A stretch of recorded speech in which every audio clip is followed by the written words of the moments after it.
சம்ஹாரம் என்னும் முத்தொழிற்கு முதல்வராக விளக்கக்கூடிய அல்லாமல் ஈசனின் திருமுகங்களாகிய ஈசோனும் தற்புருடம் மகுதனும் ஆமிதம் சத்தியம் சாதம் என்ற 6 முகங்களில் இருந்து 6 தீப்பொறிகளாக சரவண புகைகளை விட பிரம்மனால் 6 குழந்தைகளாக படைக்கப்பட்டு கார்த்திகை பெருமகள் அறுவரின் அருமணப்பால் வளர்க்கப்பட்டு அன்னையின் பராசக்தி அன்பாலேயே அணைக்கப்பட்டு 6 உருவமும் ஒரு உருவமாக அமைய பெற்று உலக நன்மைக்கும் தீன்மைக்கும் அதர்மத்தை அழிக்கவும் பக்தர் வேண்டும் வரங்களை எல்லாம் வாரி வழங்கி அனைவரும் சிரஞ்சீவியாய் வாழ வைக்க வந்த வடிவேலன் நான்.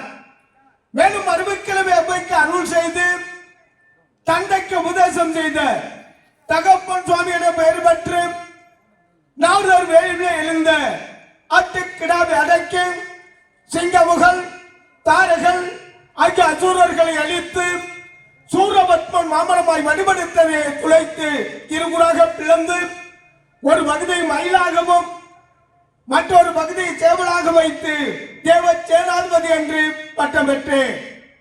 மேலும் அகிரோதமுடன் யானையால் வளர்க்கப்பட்ட தேவை அடைகின்ற பெண்ணை தேவர்களின் பரிசாக திருப்புறங்குடத்திலே வளர்ந்து யாம் இந்த தனியாசலத்திலே வீட்டிருக்கின்றேன். ஓஹோ, என்ன அற்புத காலம்!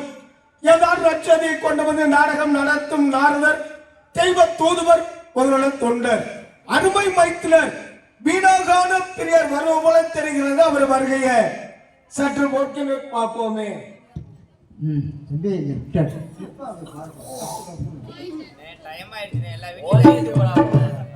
வோல்டேஜ் ப்ரோ டைம் ஆயிடுச்சுனே எல்லா வீட்லயும் லைட் போட ஆரம்பிச்சாங்க. வோல்டேஜ் ஆமானே உட்கார ஜெனரேட்டர் போடுங்க. ஜீரோ போட்டா தமிழ் இசை பாடுகின்ற தமிழ் இசை பாடுகின்ற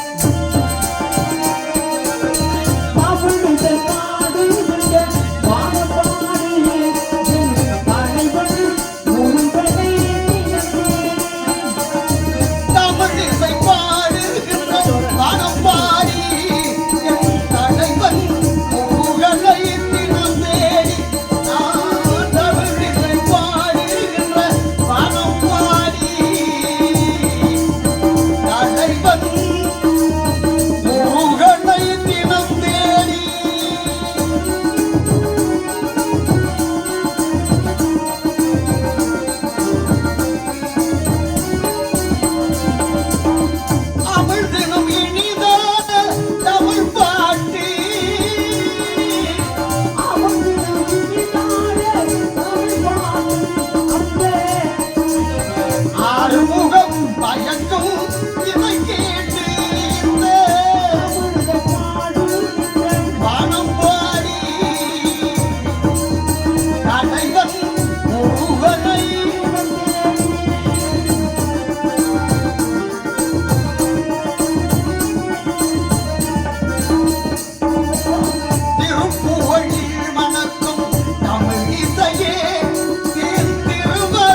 பண்டிதா நாட்டு வணக்கம் ஐயனே. வணக்கம். வருக வருக. நாரத மாமணி வருக வருக. உலக நன்மைக்காக ஓயாமல் சுற்றி வந்தாலும் சொல்லுக்குள் சூசகம் வைத்து ஒன்றும் நடித்து நியாயங்களுக்கெல்லாம் நியாயங்கள் வழங்கக்கூடிய நாரத மாமணி வருக வருக வருக. உங்களுடைய வரவு நல்வரவாக இருந்தாலும் உங்களுக்காக இந்த இடத்துல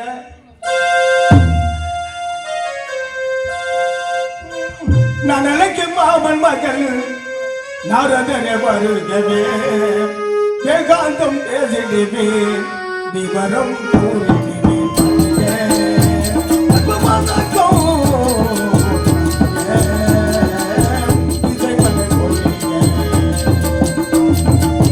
நான் நினைக்கும் மாமன் மகள் நாரதனே வருகவே Ekantham பேசிடுவே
hello hello hello hello. இது வரைக்கும் நான் அந்த மாதிரி அளவு மைக்கில் சொன்னதே இல்லையா, சொல்ல மாட்டேன். எப்படி இருந்தாலும் நல்லா இருக்கும்ன்ற நம்பிக்கையில் தான் பாடி வேணும் தவிர நான் சொல்ல மாட்டேன். இருந்தாலும் முருகா, உங்களுக்காக அற்புதமான ஒரு கல்யாணம் வந்திருக்கேன். எனக்காக ஒரு கனி. ஆமா. எங்கெங்கு சென்றீர் நேரா ஏதேனும் கண்டீர் என்ன காரணமா வந்தீர் என்றாலும் கூட எனக்காக ஒரு கனி கண்டது நாரத முனி. அடைவேடு சுப்பிரமணி கொண்டு போய் நிறுத்தக்கூடிய இடமோ திருத்தணி. கனிங்கிற பேச்சையே நிறுத்தினின்னு சொல்லிடக்கூடாது. சொல்லிட மாட்டேன். காம்போடு கனிய பொறுத்து நீ காம்போடு கனியை பொறுத்து நீ அப்படின்னு அப்படின்னு நான் சொல்ல வந்தேன். வாழ்ந்தாலும் அப்படி பொருந்த பாத சொல்லுங்க பாப்போம். நான் சொல்றேன்.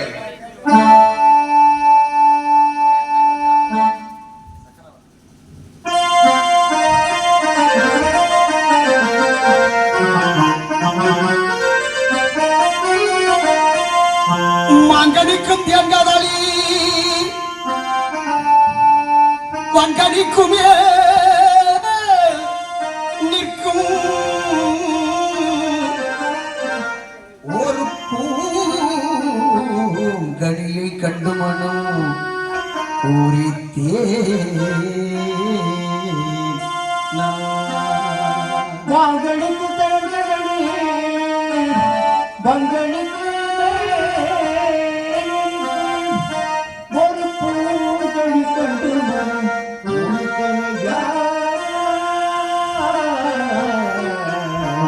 ஐயா ஐயா முருகையா நான் கணிந்தேன் முருகா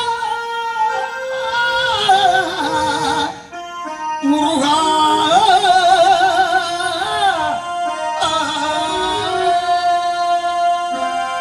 நான் கணிதேன் அக்கடி கடமே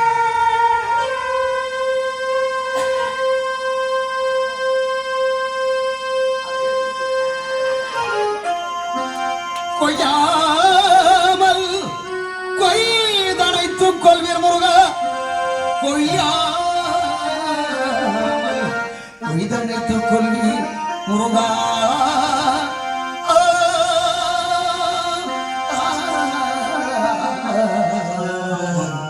முருகா முருகா முருகா தாய்க்கினி மகன் இல்லை தக்காளி தம்பிக்கு அண்ணன் இல்லை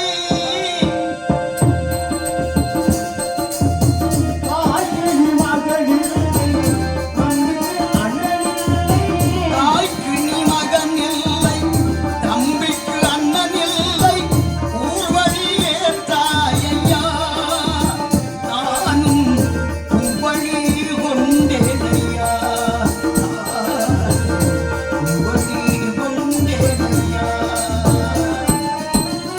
உள்ளத்தில் நல்ல உள்ளம் உலகாடு என்பது வல்லவன் மகிழ்ந்தவனா கண்ணா மகிழ்வது எரிக்கொண்டனா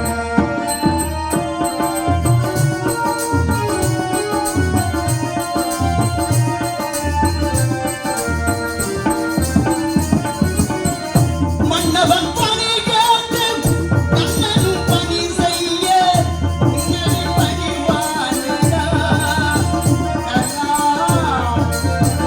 மன்னித்து அருள்வாயடா கண்ணா மன்னித்து அருள்வாயடா செஞ்சோற்று கடந்திருக்க சேராத இடம் சேர்ந்து செந்தோட்ட கர்ணா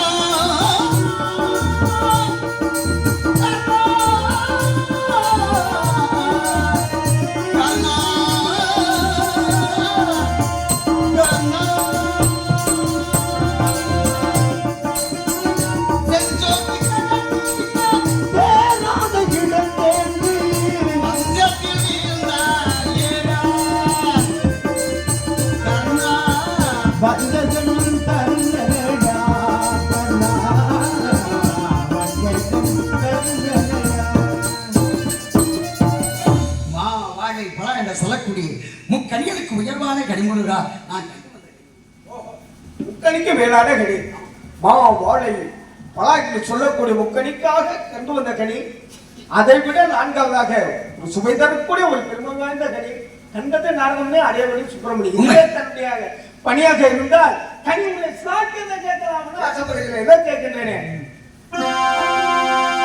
தியாகம் என்ன புனிதே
குமழுதே குளங்களுக்கெல்லாம்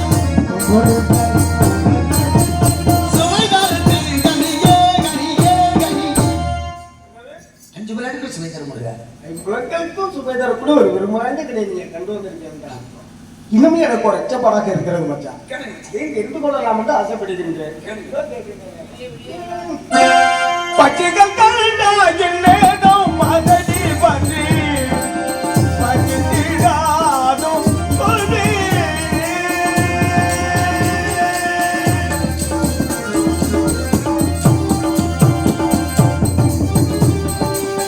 பச்சைகள் கண்டா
ஓடிவிடும். எட்டாவது உயரத்துக்கு. அப்ப பறவைகளுக்கு எட்டாத உயரமா? மண்ணும் வாக்கு காயம் சொல்லக்கூடிய மம்பள பச்சைகளுக்கு எட்டாறு மச்சான். ஆனா ஒரு விஷயம் மணி 4:30 போகுது.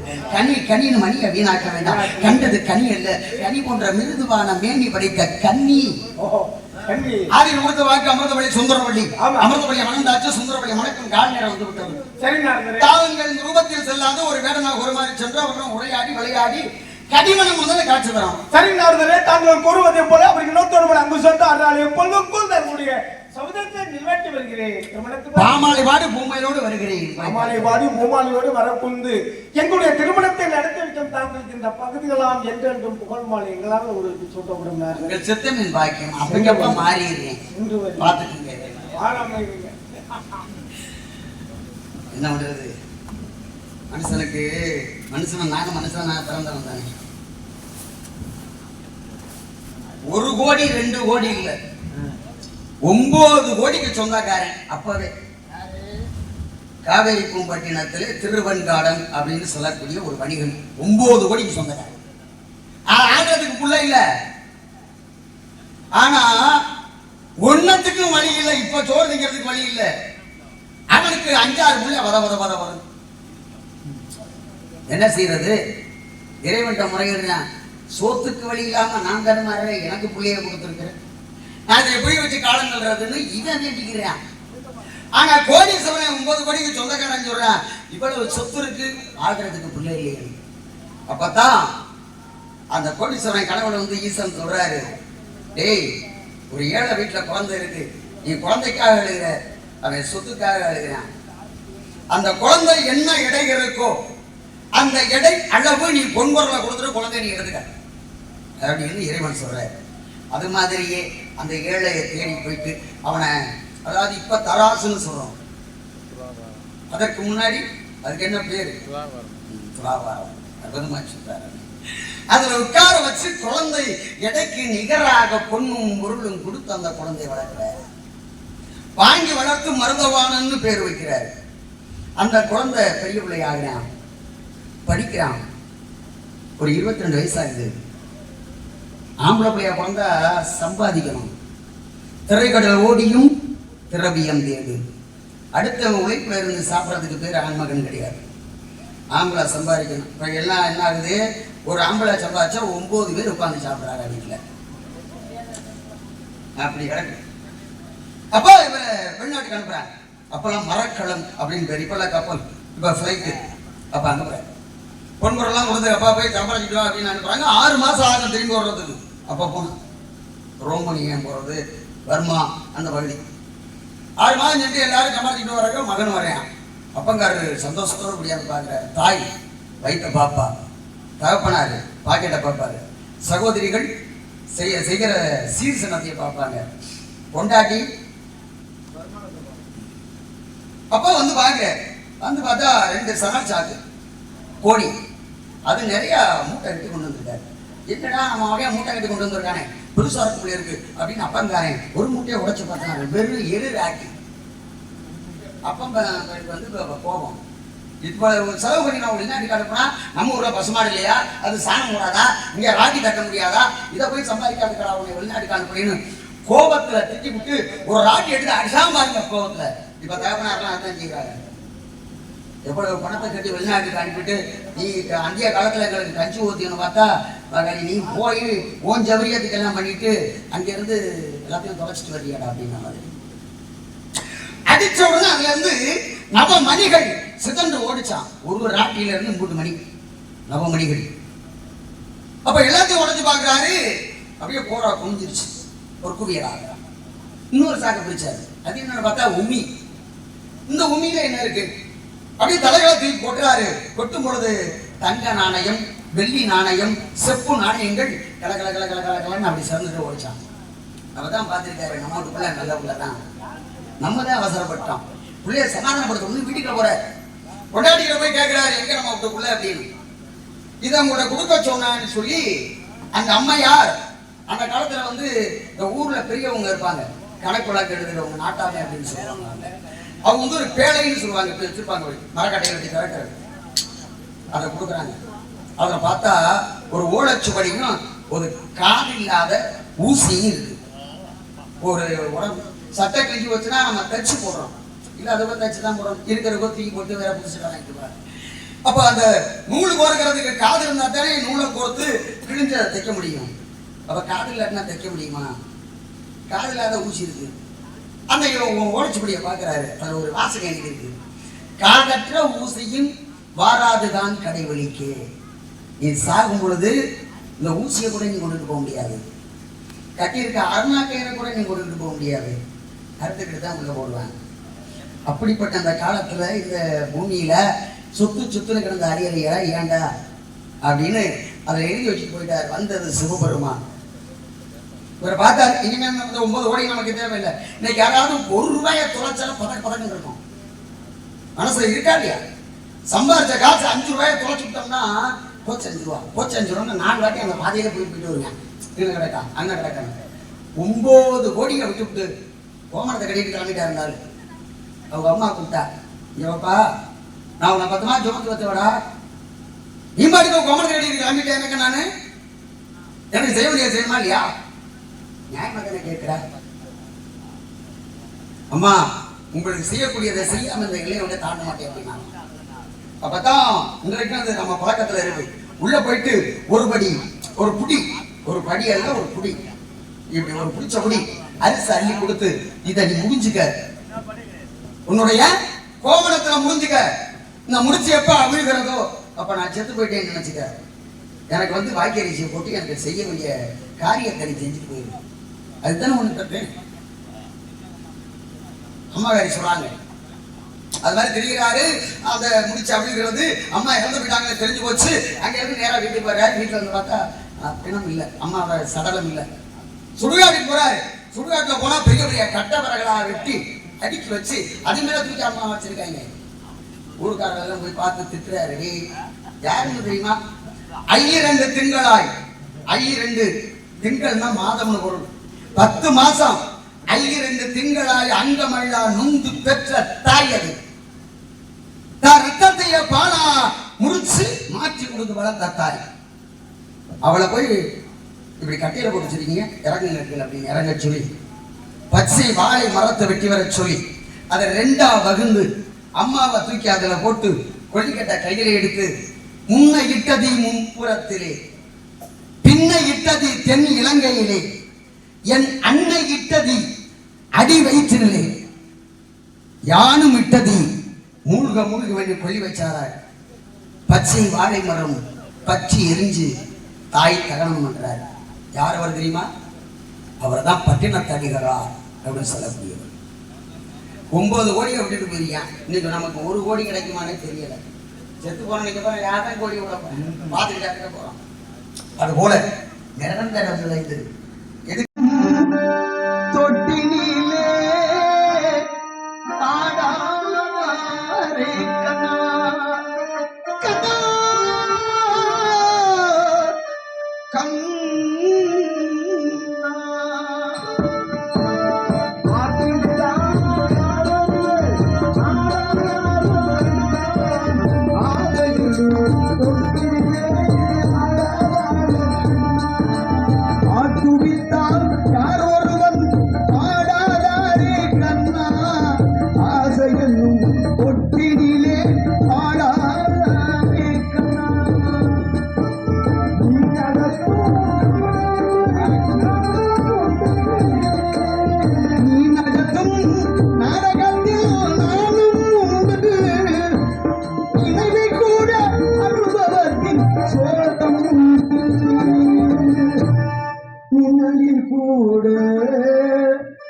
அனுபவத்தின் சோகம்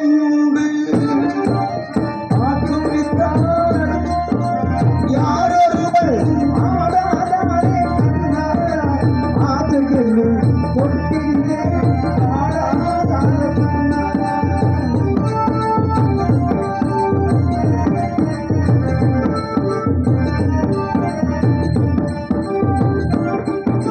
பாஞ்சாலி உன்னிடத்தில் சேவை கேட்டார்.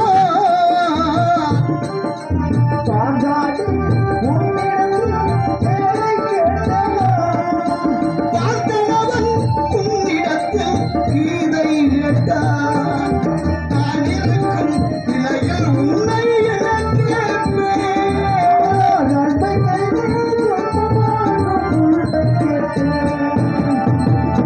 நன்மை நன்மை செய்து தீமை வாங்கும் உள்ளம் கேட்டேன். யாரொருவன் ஆகாதாரே கண்ணா.